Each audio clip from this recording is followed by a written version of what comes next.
How's it going, guys? It's Jayton back again today on the Thermo Diet Podcast, and I'm here with a very special guest, Nathan Colonna. How you doing today, Nathan?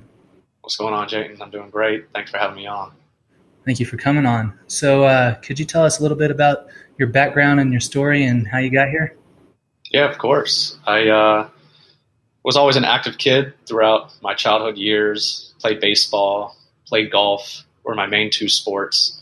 And after high school, when I went to college down in Southern Virginia, I got more into the weightlifting and the kind of bodybuilding mentality. I was always the smallest kid throughout high school, and that was kind of my big motivation, was to get bigger. That was my goal at the time.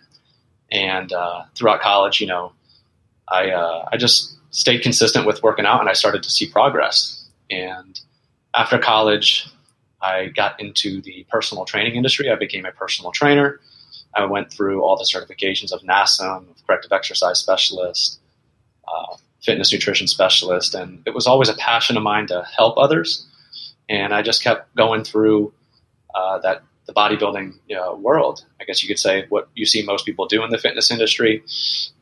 And backstory, going back to, again, when I was 18, what kind of really started this whole thing was I got sick at the age of 18. This was when I was a freshman in college, and I got sick with Lyme disease, and that's what I was told at the time. So again, I just lived through college thinking it was something I had to deal with for the rest of my life, because that's what, the doctors told me. And, going through the personal training industry, doing more bodybuilding, just kind of living that life, I got sick again at the age of 24. And this was almost 8 years after I got sick the first time. And after I got sick the second time, I had numerous amounts of symptoms, from brain fog to constipation to anxiety to systemic inflammation throughout my entire body, to not really understanding and realizing how much pain I was living in at such a young age. And after that second time I got sick is when I really got thrown down the rabbit hole of continuing to educate, really going deep into educating myself in this whole health industry. At the time, what I was doing as a bodybuilder was, eating 6, 7, 8 meals a day, eating a lot of foods that were stress causing that I wasn't aware of, and doing a lot of habits that I wasn't aware of was actually leading me up to this, a lot of these symptoms I was having. So it just led me down this rabbit hole of continuing to learn more about myself, about health in general. And it went from one thing to the next. The first thing that got me into the whole thing was changing the quality of my water. And at the time I was drinking tap water out of a plastic jug and didn't even realize that was something I could change and feel better. And once I changed the quality of my water and kind of that aspect of health, it led me to one thing, to the next, And, ever since that day, I didn't stop learning, even to this day, I'm still learning. And just, it led me from so many different diets to so many different types of training styles to so many aspects to health, which I'm sure we'll get into, but yeah, that's kind of the back end of it. Yeah. Sweet. That is one topic that I saw whenever I was going through some of your work, is water quality versus quantity. So can you kind of give us an examples of specifying the water quality over the amount of water that we're actually getting in? Yeah, I think especially in the coming out of the fitness industry, many, whether they're trainers or just people just going to the gym trying to get healthy, they have this, I guess, perspective of having to drink a lot of water. And that was me for many years. I was drinking upwards of 2 gallons of water a day. I had a coach at the time, actually. I wasn't doing any shows, but I was just, when I do something, I take it seriously and I do everything for a purpose. So I was drinking up to 2 gallons of water a day, and I didn't realize it at that time was causing a lot of issues like excessive urination and depletion in my electrolytes and excess stress on the kidneys. So after I switched my water from tap water, I went to alkaline water. And kind of giving you the full story, at that time I felt better, and I didn't even realize, oh wow, such a small change can make a difference. And then when I continued to do more research on how alkaline water, the type of water I was doing, was still consisted of, certain chemicals, and it wasn't fully removing all the chemicals in the water, then I went and upgraded into reverse osmosis. So for those who don't know, we have written a blog post on quality of water, and you can look up into whatever zip code you are and see how many chemicals are in your water. And this isn't talked about much, but it is out there on the internet. You just have to do some more research. So I started doing more research on looking at the chemicals that was in my county's water supply, and I didn't realize there was over like 2,000 chemicals. And when I was looking at the website, it's the EWG website, I saw certain chemicals, and they would give you the health guideline for what's allowed in the water supply. And sometimes it could be these chemicals like chloroform or bromide or chlorine can be upwards to 100 to 150 times in the water than that's actually allowed for the health guideline. But we don't realize that when you look at the chemical on the website, right below it, it says potential effect, and it says cancer. So I was like, oh man, and at this time I had one of my good friends who's my business partner now, his dad went through cancer and he was still alive. And I was like, oh my gosh, like I got to talk to this guy. So I just really learned that there's a lot of chemicals in the water supply that were directly correlated to cancer. And I was never told about this. It's like, no one told me about this. And people think you just got to get bottled water or some Brita filtered water and you'll be set. And maybe that's a good step for somebody to take. But I can tell you that really taking your water quality seriously will make a huge difference. And that's focused more on the quality, because these chemicals that are in the water supply do disrupt our hormonal system. They create a stress response within the body. So if you're just looking, to reduce stress and overall be healthier, then, looking into the quality of the type of water you're drinking is crucial. And even people who are drinking water bottles, they think, oh, it's filtered, it's spring water, but still you're rolling the dice with that water being in plastic, which is another form of stress, xenoestrogen, and that can cause a lot of issues in our hormones, which can lead into symptoms as, hypothyroid and continue to disrupt our thyroid function. And, whether it's 5 years, 10 years down the road, we don't realize it. Symptoms can just come out of the blue. And that's what frustrated me. And for most individuals, it's like, oh, I was doing the same lifestyle for this 20, 30 years, and now all of a sudden I have these issues. Well, yeah, for some people it can take longer to build up. So that's more the quality of the water. And now, I take it even a step further and make my own magnesium bicarbonate rich water, and I reverse osmosis the water, and then I distill it. And nowadays I really only drink personally, 1 liter to 2 liters of water max a day. In the summertime, it's going to be a little bit more because I'm more active, I'm sweating more. And that goes for everybody. It's context with how much water you need.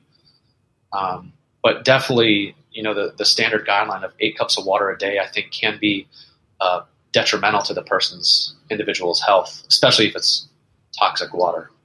Yeah, definitely. So during that distillation process, how do you kind of remineralize some of your water other than the magnesium bicarbonate? Yeah, that's pretty much all I do, because I supplement with other minerals as far as like Shilajit, and I get more minerals from bone broth and fresh juice and fresh milk. So I'm not really personally concerned about drinking a lot of water. One, because the mitochondria make water. If your mitochondria are functioning properly, you'll make water and CO2 and heat. But again, if you have some sort of metabolic condition or issue, you're not going to be structuring that water properly within the body. So yeah, that's pretty much all I do with as far as water. Yep. Sweet. So one of the other interesting topics that I saw whenever I was going through some of your work was myofascial release. So can you kind of go through what fascia is and some of the things that happen over time whenever we begin to go under stress and kind of, have these different kinds of traumas that happen to the fascia? Yeah, of course. Great question. For those who don't know what fascia is, it's think of like a spider web, dew-like structure that is webbed in between your entire body from head to toe, throughout your bones, throughout your organs, throughout your muscle. It makes up everything. It supports your bone structure. So in a sense, it's going to support your posture and your spinal alignment.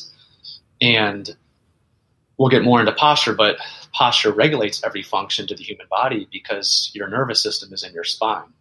So fascia is, over time, as we grow up, we accumulate stresses throughout our life, whether it's, at a young age, we start crying as kids, we don't get the things we want, to deaths in the family, to other chemical stresses in our environment, from air pollutants to toxic water quality, to the type of body washes we use, to the chemicals we use on our skin, colognes, all the way up to nutritional stress and injuries, whether it's a car accident, twisting your ankle, having a surgery as a kid that you might not have remembered you had.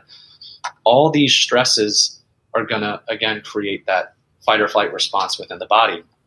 So if you look at a baby and you touch its muscle, it's very malleable, like a hydrated piece of clay or Play-Doh. And over time, for instance, that clay, as it dries out, it gets very dry and it's more susceptible to breaking or cracking. Same thing with our fascia. The more stresses we build up and the less we take care of it properly and hydrate the fascia, the more at risk we are of going to be at an injury or whatever issue, a circulation issue, a digestive issue, because fascia goes through all your organs and digestive tract. So it can really suffocate that as well. And it really just begins to calcify. For those who don't know what calcification is, it's like seeing an 80-year-old walk and they can barely move. They're walking like a statue, very slow. But what happens when you hydrate that piece of clay or that piece of Play-Doh, it can begin to reshape or remold into a new piece of art, similar to the body. But we can actually not only rehydrate our fascia and make it more malleable, but we can also reconnect our brain, which is think of like that as the software, to our body, the hardware, into these functional more patterns, rewiring the body into a more foundational position. Because, in today's society, especially over the past 20 to 40 years, we've been sitting down more. And where it becomes an issue, not that sitting is bad, it's that we as a human can create a stress response without even moving, with just thinking a negative thought. So a great book for your listeners that they could look into is Why Zebras Don't Get Ulcers. It's because they simply live to their actual biology as a zebra. When as humans, our biology as a human is to stand and to walk. But what happens when we do these habits that get us away from our actual biological blueprint is we're adapting into an unnatural environment. So we're basically becoming more into, for those who know football, second or third or fourth string. I like to call this as an example, is most people's bodies are working out of their second, third, and fourth string potential.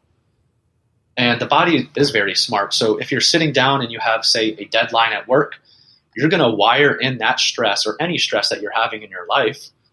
Your body's wiring in that sitting position that is how you're supposed to adapt to that stress, when we are actually supposed to walk and stand if we have some sort of stressful event. So we're just basically wiring in, we're programming, we're coding in these dysfunctional patterns into our body. And it can come through anything, through an injury, like I said, through any chemical stress, any emotional stress, environmental stress, and nutritional stress. Yeah. Wow. There's a lot of stuff to crack open there. Let's see. So, during the sitting process, we tend to hyperventilate, and that leads to an excess of oxygen in the system and not enough CO2 retention. So what are some of the things that you recommend in order to retain CO2 and to begin to breathe properly whenever we're, kind of in this unnatural state? Yeah, great question. I would say the first thing to do is to be aware of how you breathe. Are you breathing through your nose throughout the day, or are you breathing through your mouth? That's step number one, is awareness. Are you aware of these habits? Because if you're breathing through your mouth and you're not doing anything, then your body is essentially in fifth or sixth gear. When the only time your body needs to be in fifth or sixth gear is, for instance, you're running or you're doing an intensive exercise or you're running away from something. You don't want to be mouth breathing pretty much at all. And even when you're doing some sort of light exercise, we prefer our clients and even ourselves to breathe through the nose. Because when you look at animals that breathe through their mouth, they're in a stress state or they're sick. That's the only time. So if we're constantly breathing through our mouth, again, that's a sign that we're in a stress state. So what can you do from there is close your mouth and begin to breathe through your nose. And with the CO2 retention, no one taught me this until I educated myself more about proper breathing through, a lot from the Buteco Clinic and Patrick McCowan. He's got a lot of great information because I was a mouth breather my whole life. So I can definitely relate to those. My whole life, I wasn't aware that mouth breathing was bad. No one taught me. So from there, being aware is you could do little habits where you can see how many breaths you're taking in a minute. And ideally, we want to be 2 to 6 breaths per minute, which is 10 to 30 seconds per breath. Most people, they're upwards to 10 to 12 to 15, sometimes 20 breaths per minute, especially if we're mouth breathing. They're going to be shorter breaths, and the breath is only going to go up into the upper chest cavity. It's not going to go deep into the diaphragm and into your thoracic spine, which is the middle of your back, and your ribs. And that's where, you're basically limiting yourself of how deep of a breath you can take. So if you're someone who feels like they have shortness of breath and, I just can't take a large breath, Nathan, well, maybe you need to begin some trigger pointing or some myofascial release because you have all these restrictions and knots and adhesions throughout your entire body that's not allowing your lungs and your diaphragm to expand because you have so much restriction there. So that could be a great tool to use to allow your body to begin to take deeper breaths so that it can become and get back more into, like you said, the homeostasis, more into its balanced state. Breath holding is another good technique that I started to do a lot when I didn't realize, I couldn't breathe through my nose. I was like, I can't breathe through it. I was trying all these Vicks vapor rubs and breath strips over my nose, and they were, it was a short-term help, but nothing sustainably long-term until I began to, again, reduce all these stress-causing factors and retrain my body how to breathe properly. So a breath hold would be something, for instance, as you breathe in and out normally through your nose if you can, and then you would hold your breath after you exhale. And after you exhale, you hold your breath, and you could see how many steps you could take around your living environment or wherever you are. See how many steps you can take until you get to that medium to heavy air hunger is what we tell our clients to do. And when you get to that spot, stop and then take a breath, preferably through the nose if you can. If you can't, try this at least 4 to 5 times, and I guarantee you'll be able to begin to breathe through the nose, because holding the breath after you exhale is going to build up that CO2. And usually it's just a sign that you don't have enough CO2 present in the body that you're not able to breathe through your nose. It sounds kind of cliche, but it's pretty interesting when you try it and experience it yourself and say, oh my gosh, I held my breath and now I can breathe through my nose, because it helps open up the air nostrils, and it vasodilates them when you breathe through the nose. You pick up nitric oxide as well, and that helps too. But usually, if you can't breathe through your nose, it's just a sign you're deficient in CO2.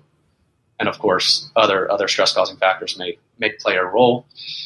But I think those are great 2 steps. Being aware, shooting for 2 to 6 breaths per minute, doing some breath holds and some trigger pointing, and of course, keeping the metabolic rate up, which I'm sure you guys talk a lot about. Definitely, yes.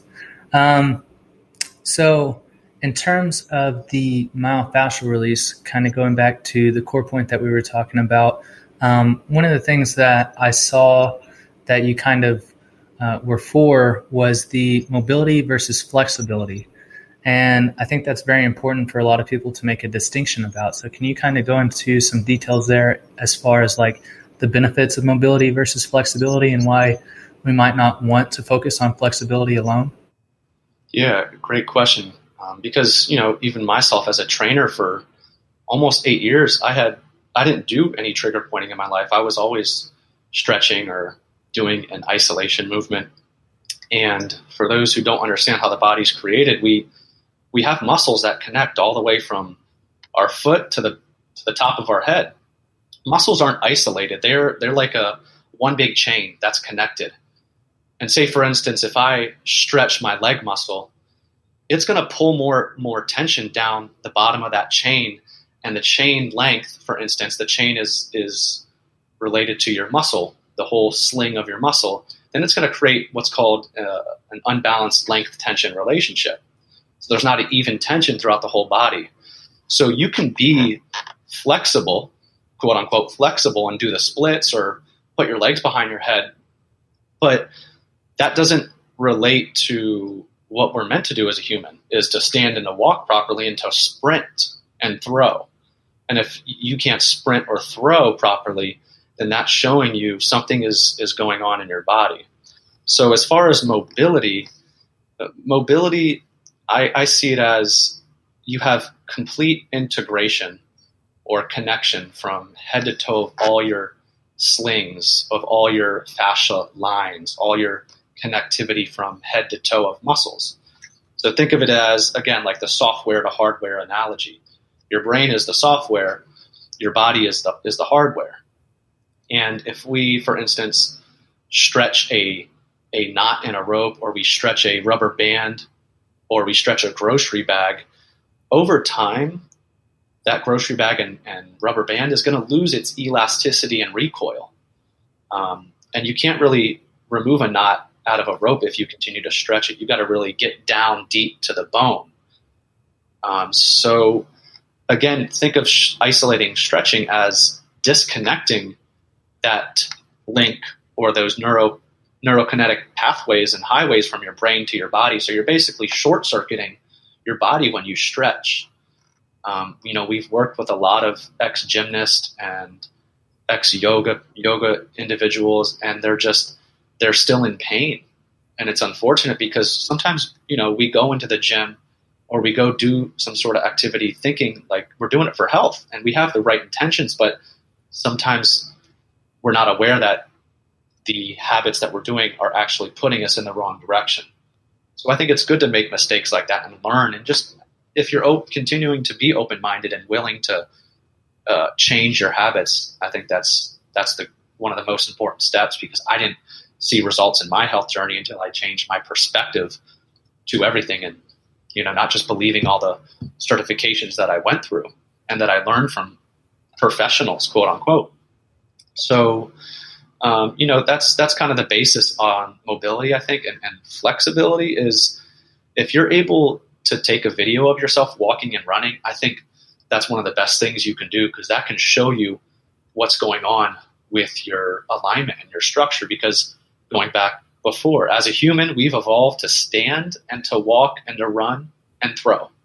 And how do I move myself from here to my car, or from point A to point B? I have to walk. And what do I do? I'm really focused on probable, chances.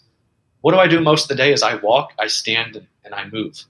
So if I can create my training regimen or do exercises that revolve around the posture and the gait cycle, I'm going to set myself up for success.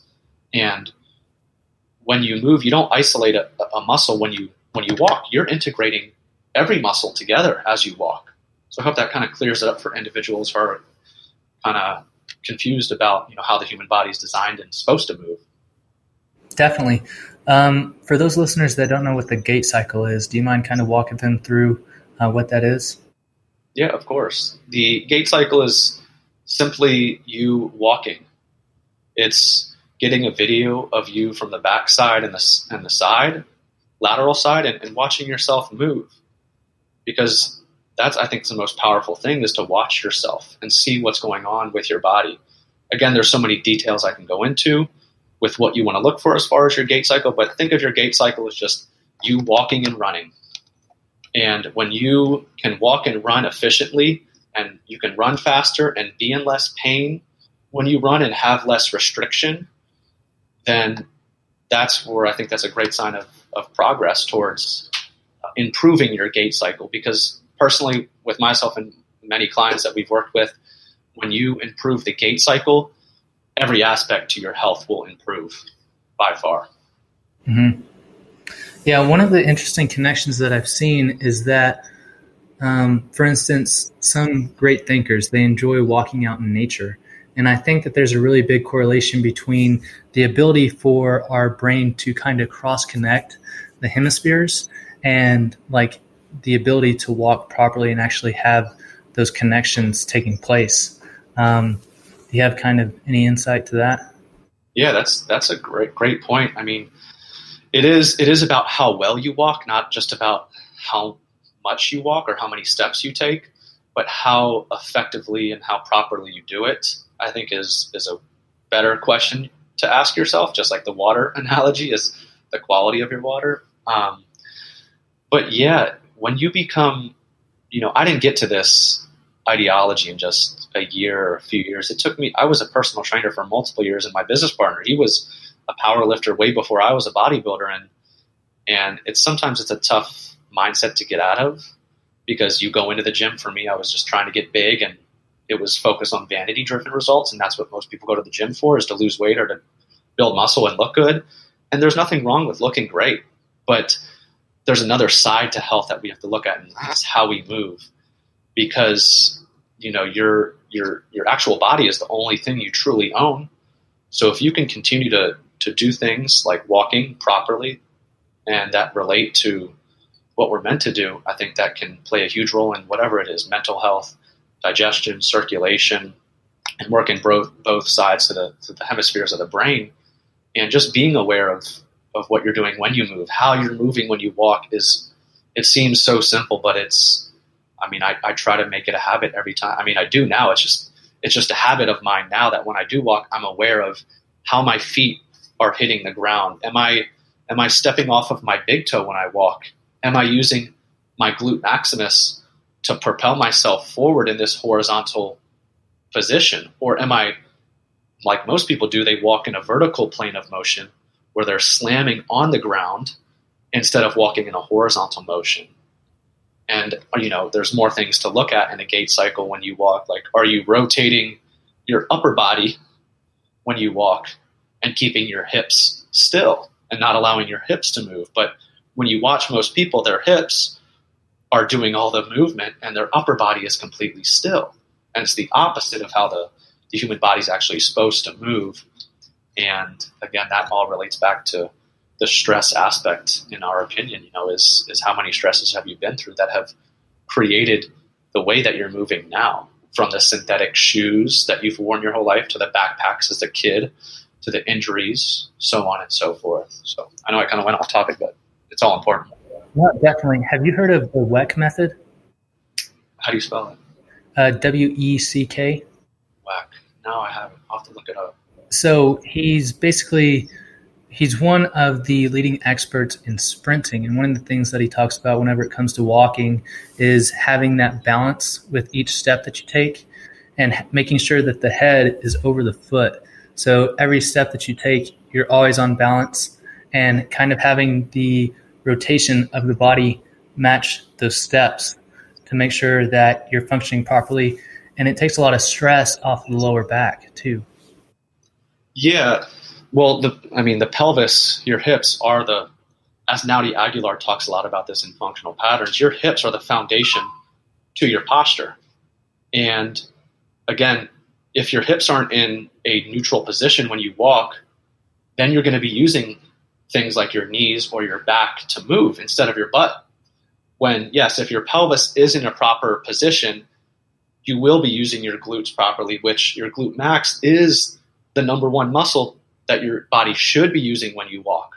But most people, they're using their IT bands, they're using their knees, they're using their upper butt cheek called the glute medius, they're using their lower back. So they're holding all this tension and they're not putting the tension properly in their butt cheek because of all their dysfunctional habits they've been doing their whole life. And it's not a quick fix whatsoever. I mean, I'm still working on my standing posture. And once you realize what a standing posture should look like, because that's the foundation of a human, then you either continue doing your dysfunctional habits or you do everything in your power to stop that and focus on your posture only. Because if you could take thousands of steps daily, and if you're not walking properly, again, it can create more issues. Definitely. WEC method. It's really good for information around sprinting and kind of those functional patterns. Gotcha. I recommend it. And another thing I didn't really go into is, I mean, when you say walk, your body has these sling mechanisms. You know, you have a anterior oblique sling, which is your front sling, you know, because think of your body as like an X. Your right pec connects into your left oblique and vice versa. Left pec connects into your right oblique. And then same thing on your back. Your right lat connects into your left butt cheek and your left lat connects into your right butt cheek. And they kind of should connect. And those are just two slings of the body. You have over 10 slings, myofascial slings, that Thomas Myers talks about in his book, Anatomy Trained. So I think that's another great educational resource, is to read through Thomas Myers' Anatomy Trains book. And he breaks down the slings throughout the whole body, you know, shows you cadavers of how all these muscles are interconnected and so on. That's really interesting. So going back to the myofascia release, what are some of the most common trigger points that people experience, and what are some of the ways that we can kind of target those and help to kind of work those out in some cases? Yeah, so going back to the foundation of our body, which is the pelvis, that should be, in our opinion, the priority to begin trigger pointing is the pelvis. So there's multiple tools you can use, and they're all for a certain purpose, like lacrosse balls, softballs, Theracanes, PVC pipes, you know, medicine balls, foam rollers, boom sticks. They're all for a specific purpose because you need different tools to hit different trigger points throughout the body. And we have, of course, an anti-stress starter guide that takes you through the top trigger points that, you know, we believe you should be doing, that are like the heavy hitters that you're going to see the most results within. And it's usually the big muscles, you know, anything around your femur bone, like your quad muscle or your hamstring or your glute medius, your TFL, which is the side of your hip muscle, your abdominal, the front part of your body, all in the abdominal region. We hold a lot of tension. Your pecs, everything is important. I mean, I really don't, yes, there may be more important ones to focus on, like the hips and the abs, but everything needs to be taken into account if you want to get to the root of your issues, and then doing a trigger point, you know, and seeing if, you know, being your kind of own engineer, do a trigger point and go walk around and see how you feel after that. Do you feel more pain or did you feel less pain? So that's kind of what we do in our, if anybody wants to check it out, our free anti-stress starter guide is we take you through trigger points to begin doing, because if you have these restrictions in your body and you're not eliminating them through either a trigger point or someone knowing how to give you a deep tissue massage properly, then that's going to be a stress that is ongoing 24/7. And that's going to continue to deplete your mineral storages. It's going to continue to keep your body in a stress state. It can impact your sleep, your mood, your recovery, etc. So really, and again, it is painful for those who haven't trigger pointed before. It is the most painful thing you'll probably ever go through, because as Thomas Myers says, pain has come into the body, aka stress, whether it's a death in the family, that's pain, you know, whether it's an injury, and pain is going to have to be applied for that adhesion or not to be released. And it's difficult even for myself.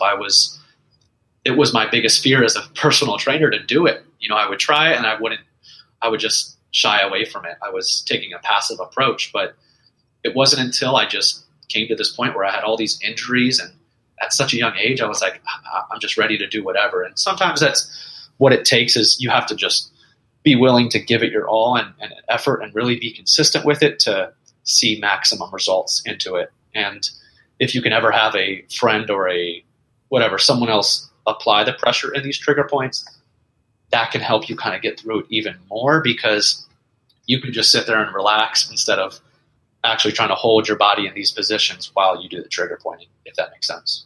Mm-hmm. Definitely. So have you ever heard of EMS, or electrical muscle stimulation, for myofascial release? I have, almost like I've done the dry needling with the the kind of stimulation, but I don't know if that was specifically EMS. Mm-hmm. So they're the ones that basically they have the sticky diodes that you can put on your muscle, and they just stimulate the muscle with electrical contraction. I've done that, yeah.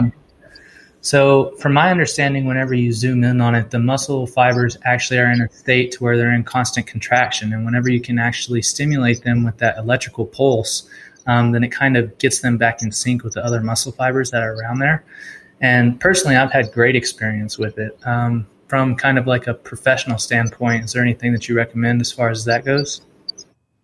Yeah, I mean, I've dabbled with all of it, from dry needling to chiropractors to percussion guns to stretching to mobilization things to FMS, FRS. But I think they could all be used for a certain time and a place. But ultimately, like I tell people when they get chiropractors, an adjustment or whatnot, the most important thing is for your brain to actually wire in the right position. Because you could have someone adjust your spine, or yes, this electrostim may help, begin the process. But ultimately, your brain has to, in our opinion, wire in those positions. And it takes some work. And I'm sure you see it in today's modern world. We want the quick fix. And yes, it may be for a time and a place if you're just chilling out. But personally, I haven't seen any better results than through deep, very deep, to the bone trigger pointing. Okay. Yeah. Interesting. So I noticed that you also had a lot on sleeping. So what are some of the biggest tips that you would give to some of the listeners as far as sleep goes and optimizing sleep? Great question. Yeah, I just posted a video about this a couple of days ago. And for sleep, it's not a quick fix. We tend to go through something like maybe having a tea or taking some herbs or CBD or whatever, melatonin, and they may have some short-term benefit, but long-term it's gonna take awareness of your environment. What have you done for many years that has created your sleep issues is a question I think we should ask ourselves. Have you been staying up late at night for many years in a row, or looking at these computer screens many times throughout your whole entire life?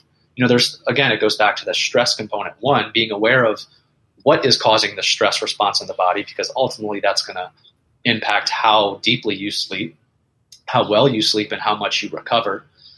But as far as practical things we could begin to do right now that I think are more long-term, making sure you're getting proper sunlight throughout the day, because that's going to help drop your stress response, and it's going to help suppress melatonin production for the nighttime and save it for the nighttime.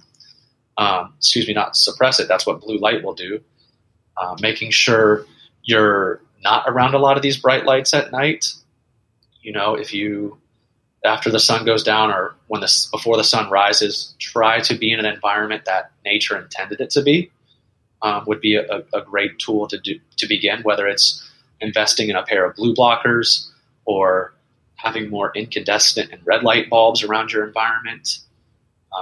Bright lights, again, there's multiple studies and information out there how these fluorescents and LEDs and computer screens and phones, again, that blue light is telling your body it's midday sun. So if you're telling your body it's 1 o'clock at 8 p.m. or 9 p.m., imagine what that's doing to your circadian rhythm. And then you're doing that day in and day out for many years.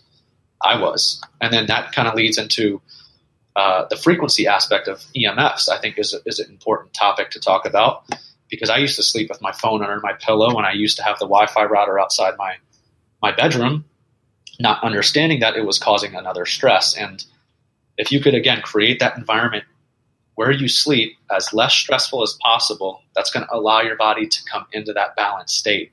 But if your body's having to fight off these invisible frequencies from your Wi-Fi router and your cell phone, laptops, your body is not going to get into that deep restful sleep because it's trying to fight off these invisible frequencies. So maybe doing something, if turning your Wi-Fi router off helps, or moving it away from you, making sure you're not, your head's not next to an outlet that could cause some issues too from dirty electricity. Keeping your phone away from your bed, turning it off, or airplane mode is a great tool that I've seen work for me and many people. And, there's things you could do like direct connect your laptops or computers as far as this invisible frequency. And then going back to trigger pointing and posture. If you still have all these adhesions and knots and pain spots throughout your body and you're trying to go to bed, your body's still in a stress state. So doing deep trigger pointing before bed is probably one of the best things you can do, in my opinion. And combine that with some breathing techniques like we talked about before is a powerful tool you could do to bring that body back into its rest, digest, repair, regenerative state.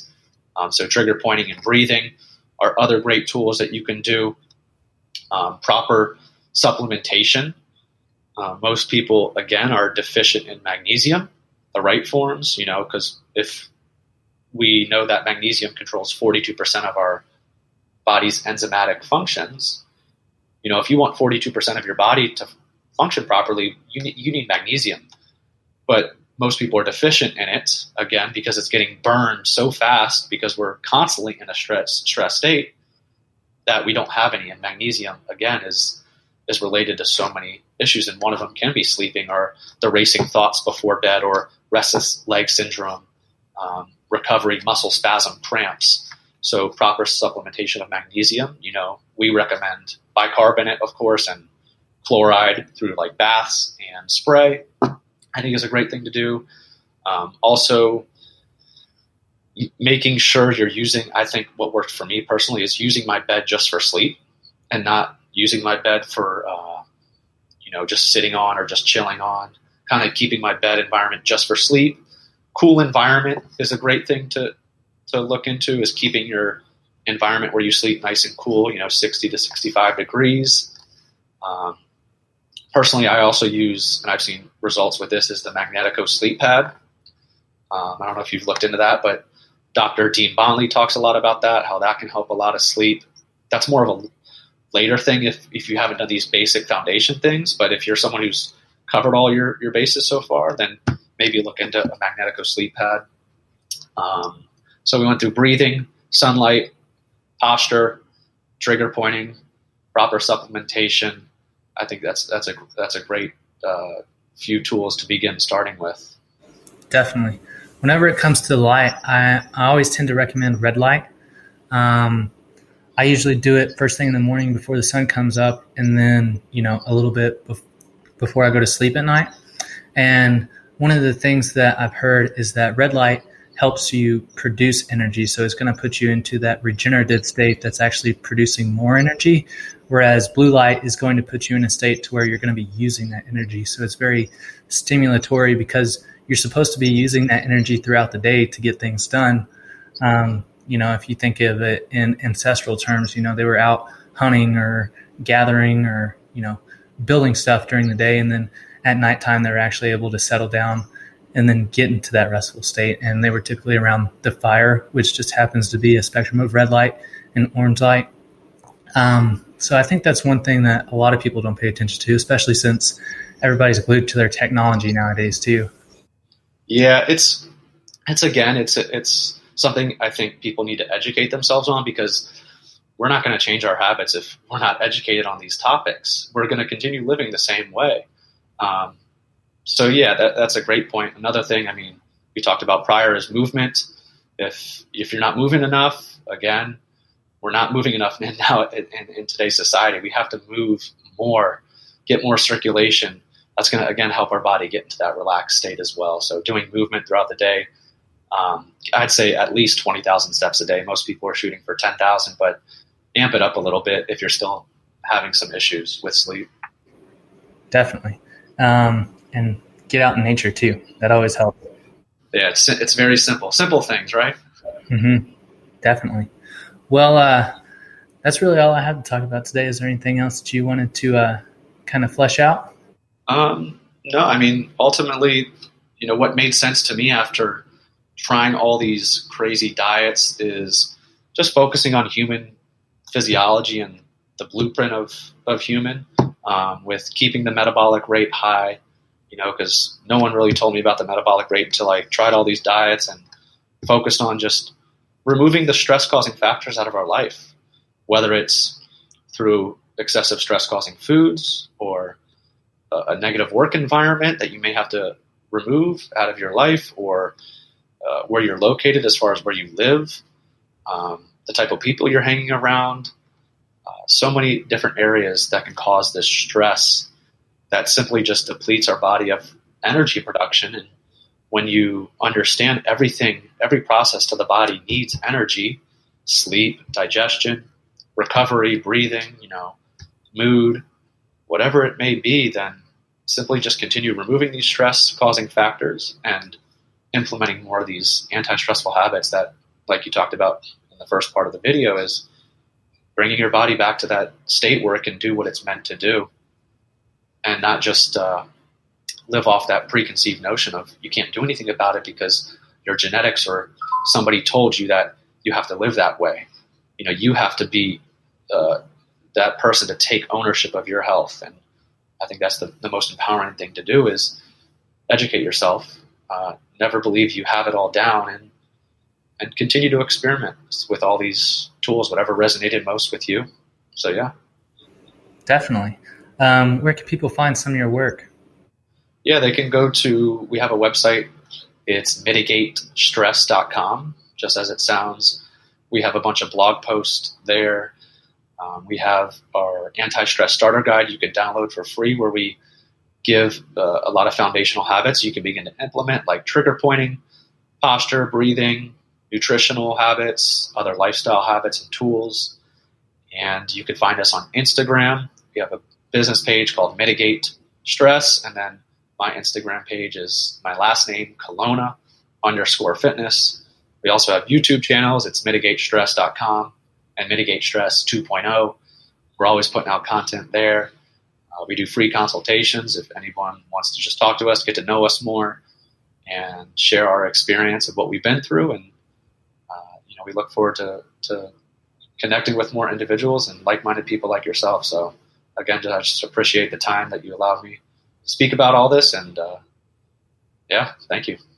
Definitely. Well, I definitely appreciate the time you put away for getting on here and letting me kind of talk. Then I guess I'll go ahead and end it here.